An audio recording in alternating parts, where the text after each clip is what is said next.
చెప్పండి అమ్మా, నీ పేరేంటి? షానమ్మ మేడం. ఎక్కడి నుంచి వస్తున్నారు? మాది ఊరు అచ్చంపేట మేడం. పెళ్ళి ఎన్నేళ్ళు అయింది? 13 సంవత్సరాలు, 14 అయితే. పిల్లలు ఉన్నారా? ఒక బాబు ఉన్నాడు మేడం. ఒక బాబు ఉన్నాడు. ఇప్పుడు ఏంటి నీ ప్రాబ్లం చెప్పు. తాగడం, కొట్టడం, అనుమానించడం.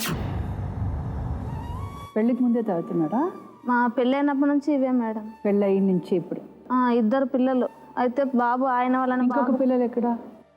బాబు చనిపోయాడు మేడం. చనిపోయాడు. ఆయన చెప్తే వినకపోవడం వల్లనే బాబు కూడా చనిపోయాడు. ఒక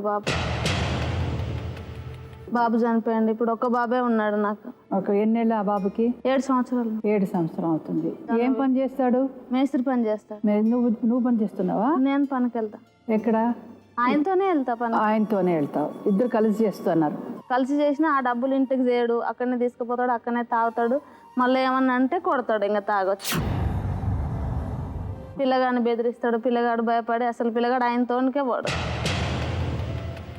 నువ్వు చెప్పాలి కదా, నువ్వు ఎందుకయ్యా తాగుతున్నావు, మనకి 2 పిల్లలు అయిపోయింది, ఇంకా తాగకూడదని చెప్పాలి కదా. చెప్తాం మేడం, చెప్తే అసలు వినడు. ఎందుకు విన్నాడమ్మా?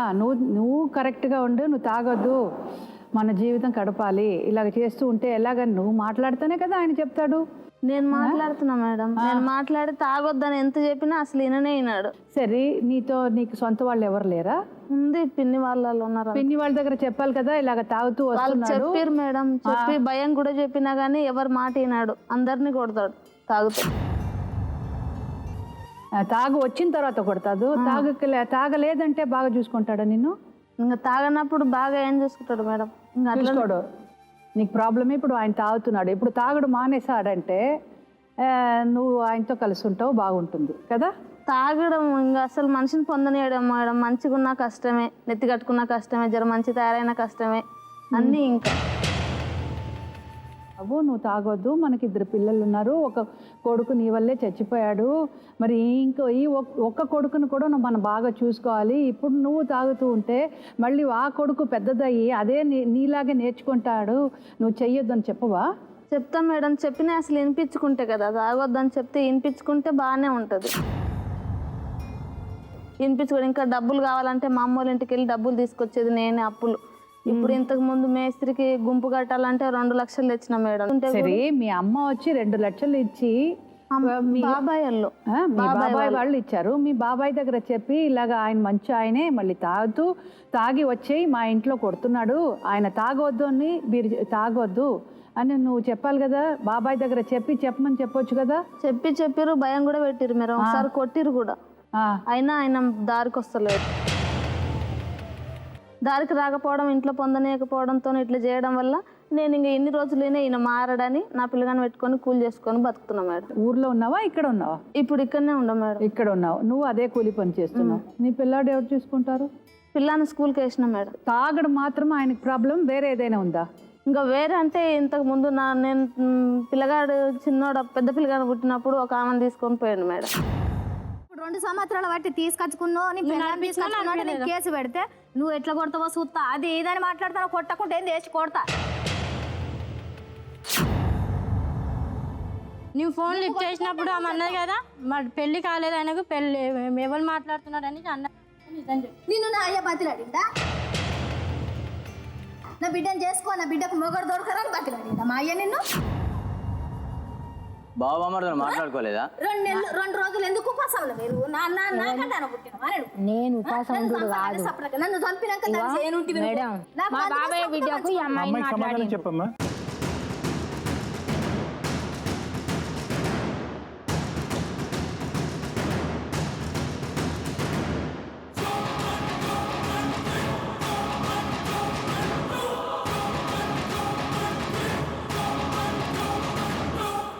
డాక్టర్ గారు, ఆవిడకి పెద్ద ప్రాబ్లం, ఆవిడ కూతురు మాట్లాడలేదంట.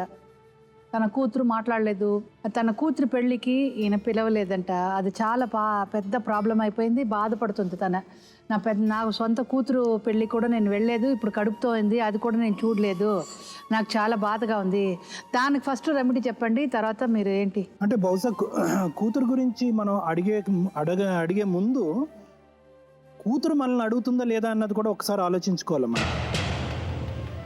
ఇప్పుడు ఈ అమ్మాయికి ఏం తెలీదు. బహుశా ఏంటంటే మొత్తం ఈ 25 సంవత్సరాల మీ ఇద్దరు వ్యవహారంలో ఈ అమ్మాయి చూసింది చాలా ఆవగింజ అంతే. అసలు సిసలైనటువంటి మీ ఇద్దరి మధ్య నడిచినటువంటి కథ అంతా, చూడకూడనటువంటి అంశాలన్నీ కూడా మీకంటే 10 రెట్లు ఎక్కువ మానసికంగా ఆ వయసులో బాధపడుతున్నటువంటి అమ్మాయి సౌజన్య.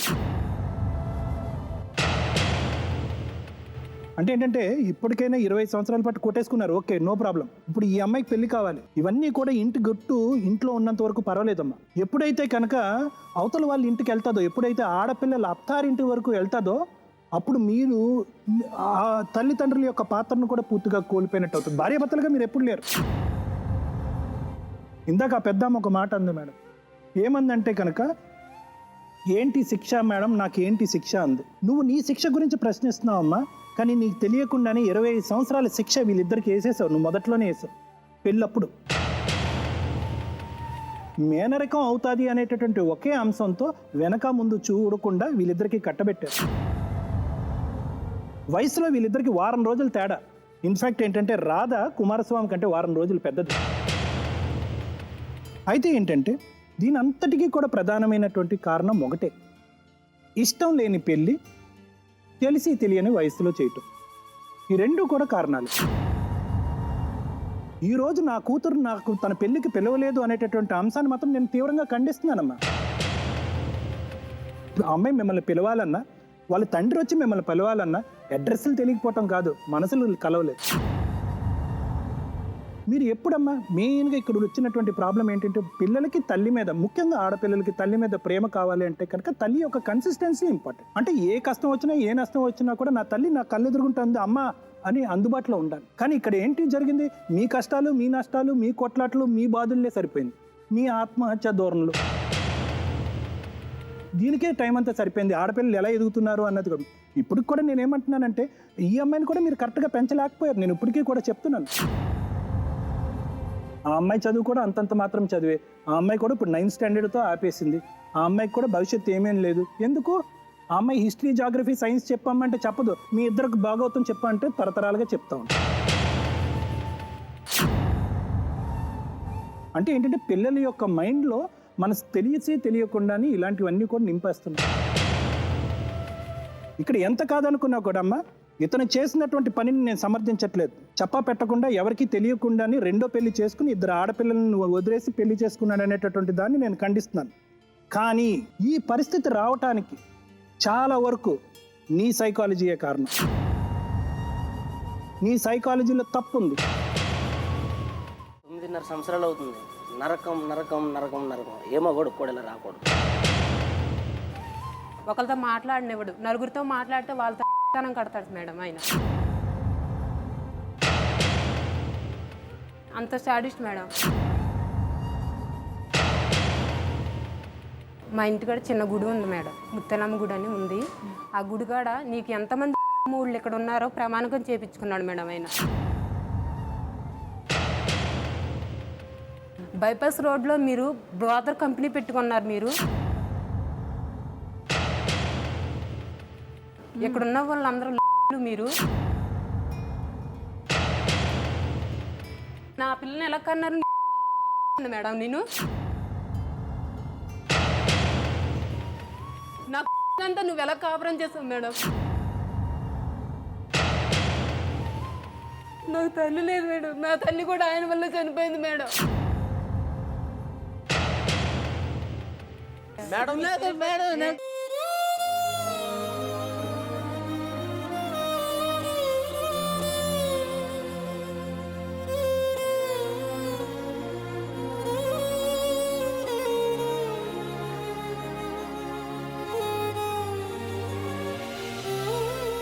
వీళ్ళు ఫస్ట్ వాళ్ళ నాన్నగారు 2 భార్యలు, ఈవిడ 3వ భార్య. వాళ్ళ గురించి మాట్లాడుకో. మా అమ్మ నాన్న గురించి మాట్లాడు. వాళ్ళ గురించి మాట్లాడు.